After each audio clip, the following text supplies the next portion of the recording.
Hi there, Nicola here from the People Mentor. Today I want to discuss something many of us face at work, dealing with someone who always acts superior, talks over you, or makes you feel like your ideas aren't good enough. I've worked with so many small business owners and managers who struggle with these relationships, and today I will share some practical strategies that work. First, let's understand what's happening here. People who act superior usually do this because of their insecurities. They might feel threatened by you, or they've developed this habit over time because no one's ever called them about it. That doesn't make it right, but understanding where it comes from helps us respond better. Most importantly, remember that this isn't about you. Their behaviour says far more about them than your abilities or value. The first thing to master is holding your ground with confidence. When someone tries to overshadow you, don't shrink away. Speak steadily, make your points clearly, and stop apologising for having opinions. Instead of saying, I think this might work, try, based on my experience, this approach will work because I remember working with a team where one member constantly dominated. The dynamic immediately shifted when another team member spoke confidently. This is one of my favourite techniques. Instead of arguing with someone who acts superior, ask questions that make them think. If they dismiss your idea, try saying, that's interesting. Can you help me understand why you think that approach is better? This does two things. It forces them to explain their thinking rather than just being dismissive, and it shows you're willing to learn, which is hard to argue.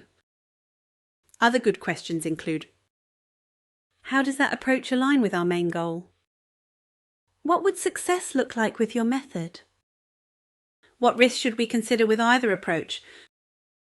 Questions keep the conversation productive rather than turning it into a power struggle. I've seen this work brilliantly with clients.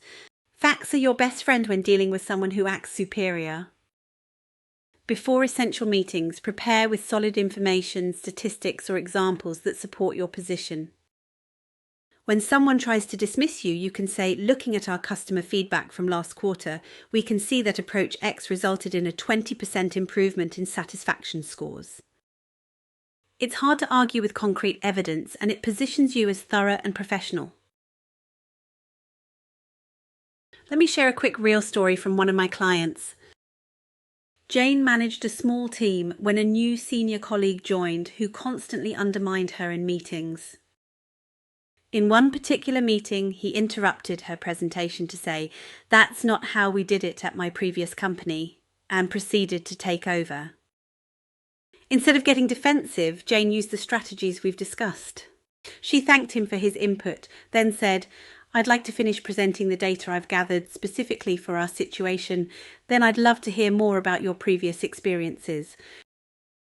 She documented these interactions, scheduled a private meeting with him, and described how his approach affected team dynamics. By focusing on the business impact rather than personal feelings, she was able to shift the relationship to something more productive. The outcome? Within 2 months, they were collaborating effectively. He still had strong opinions, but expressed them respectfully and listened to others. This is critical. Just because someone acts superior doesn't mean they can walk all over you. If they interrupt you, calmly but firmly say, "I'd like to finish my point before we move on." If they criticize unfairly, try, "I'm always open to constructive feedback, but I need specifics I can work with." I worked with a manager who struggled with a particularly dominant colleague. Once she started calmly enforcing these boundaries, their working relationship improved dramatically. Sometimes you must be strategic, especially if the person is your boss or a key decision maker. Try framing your ideas in ways that connect to their priorities. "I know you're focused on reducing costs, and I've got an approach that might help with that." If they need to feel smart or important, you can acknowledge their expertise while making your point. You've got so much experience with these clients. I'd love your thoughts on this approach I'm considering. You're not being manipulative, you are finding common ground that allows both of you to contribute. If you're in a technical field, you might face superior colleagues who use jargon or technical knowledge to intimidate. Prepare by staying current in your field, but don't feel pressured to compete on their terms. For those in creative industries, you might encounter people who dismiss your ideas as not innovative enough. Remember that creativity thrives on diverse perspectives, and your unique viewpoint has value. Small business owners often face this behaviour from suppliers or larger partner companies. Setting professional standards from the beginning helps establish mutual respect. Many superior people behave differently in private than in group settings where they must perform. I've seen complete transformations when someone invites the difficult colleague for a coffee or a quick chat about a project. Without an audience, they often drop the act and become more collaborative. This can build a foundation of respect that carries over into other settings. Acknowledging that dealing with superior personalities can affect your mental well-being is essential. Set aside time for self-care and reflection. Consider keeping a wins journal where you record your successes and positive feedback. This can remind you of your value on difficult days, regardless of one person's behaviour. Remember that maintaining boundaries isn't just professional, it's essential for your well-being. If you notice yourself dreading interactions with someone or feeling consistently depleted afterward, that's a sign you need stronger boundaries or support. Let's talk about specific phrases you can use in those tricky situations we all face. Think of these as your ready-to-use toolkit when you're caught off guard. When someone takes credit for your idea, "Thanks for bringing that up again. When I first suggested this approach last week, I envisaged it working exactly as you described. I'm glad you see its potential too." When someone dismisses your contribution in front of others, "I notice you have concerns about my suggestion." Before we move on, I'd like to address those points because I believe this approach offers genuine value to the project. When you receive a backhanded compliment, "Thank you for noticing my work. I'm confident in my abilities and appreciate straightforward feedback that helps me grow professionally." When someone repeatedly interrupts you, "I've noticed I haven't been able to finish my thoughts in our recent conversations. I value your input, but I must complete my point for a productive discussion." These phrases work because they're professional, direct, and don't escalate the situation. The key is to deliver them calmly and confidently. Establishing yourself properly from the start is always easier than correcting a difficult dynamic later. Here are some prevention tactics I've seen work well. When you join a new team or project, find natural opportunities to highlight your experience and successes. This isn't about boasting, it's about calmly establishing your credibility. For example, when relevant to a discussion, you might say, "In my previous role, I managed a similar situation and found that."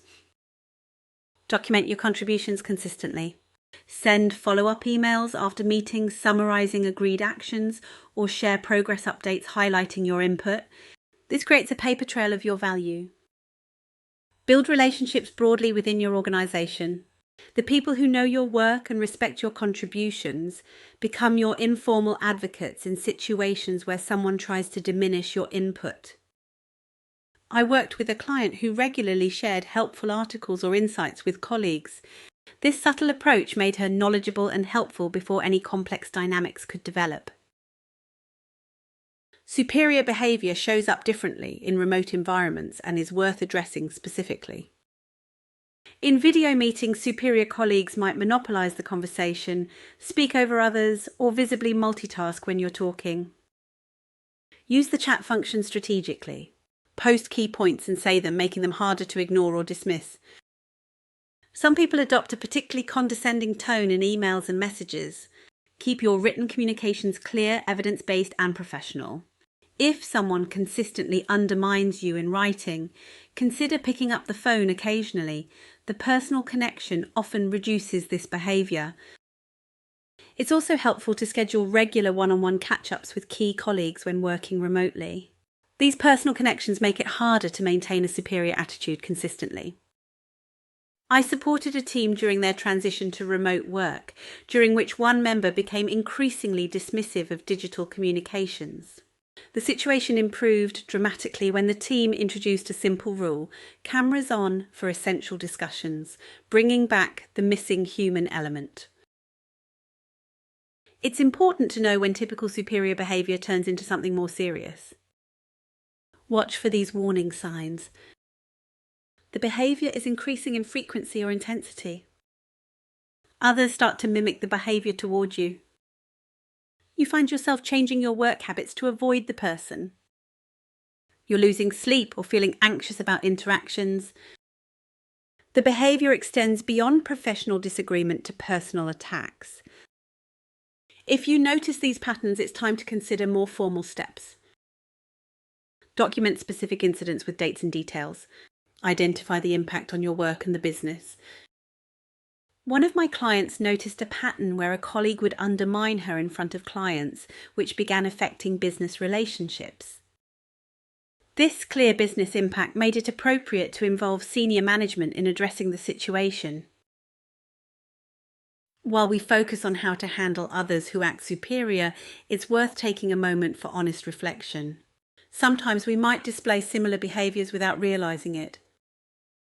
Ask yourself, do I sometimes dismiss ideas before fully hearing them out?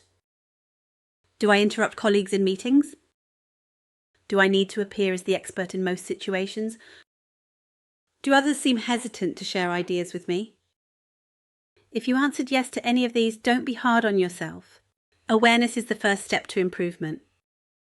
Try this technique. In your next few meetings, count how many times you speak compared to others. Set a goal of asking at least 2 questions for every statement you make. This simple ratio shift can transform how others experience working with you.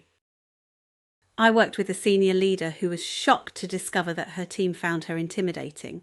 By consciously changing her communication style, she created a more collaborative environment where everyone felt valued.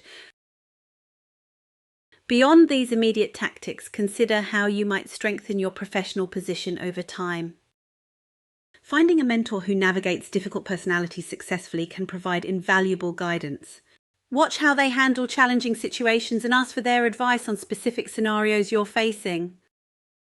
Professional development focused on assertiveness and executive presence can build confidence in high-pressure situations. Look for workshops or courses specifically addressing communication in challenging environments. Building your network within and outside your organisation creates a professional support system. When you're well connected, a single complex relationship has less power to affect your confidence or career. I worked with a client who joined a professional association in her field. The external validation and connections she gained gave her the confidence to handle a problematic superior colleague more effectively. Sometimes, despite your best efforts, a relationship won't improve. If someone's behaviour is toxic or affecting your well-being, you have every right to consider other options.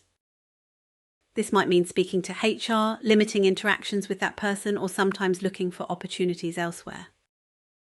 Your value isn't determined by how one person treats you. Remember that. If you're a manager or business owner watching this, consider how you might inadvertently create environments where superior behaviour thrives. Do you reward the loudest voices? Do you give equal speaking time in meetings?